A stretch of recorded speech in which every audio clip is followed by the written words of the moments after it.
Una, 9-man panel ng Kamara na uupo sa Joint Committee na magkakanbas ng boto sa pagka-presidente at vice-presidente. Ang Senado naman, sa Lunes pa magpupulong para buuin ang kanilang panel.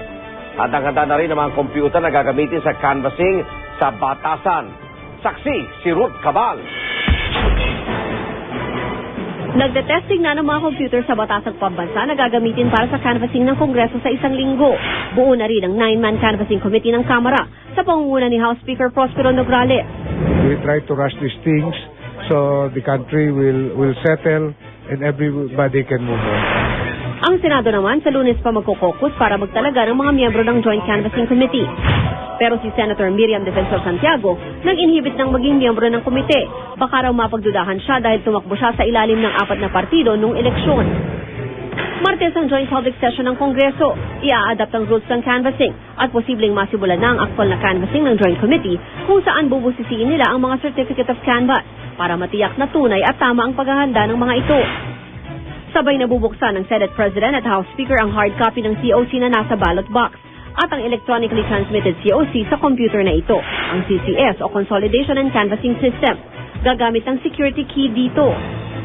Pero magugunit ang 4 na araw bagong eleksyon, bukas ang mga sobrang pinaglagyan ng security key ng CCS. Bagay na pinuna noon ng ilang kongresista.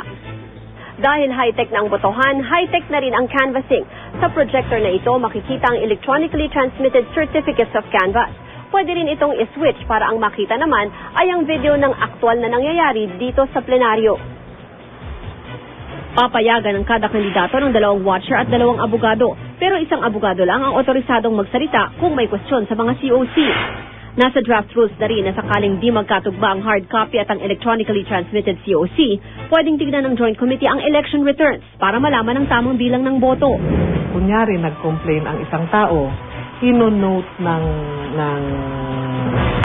ng committee, pero kailangang balikan mo yon.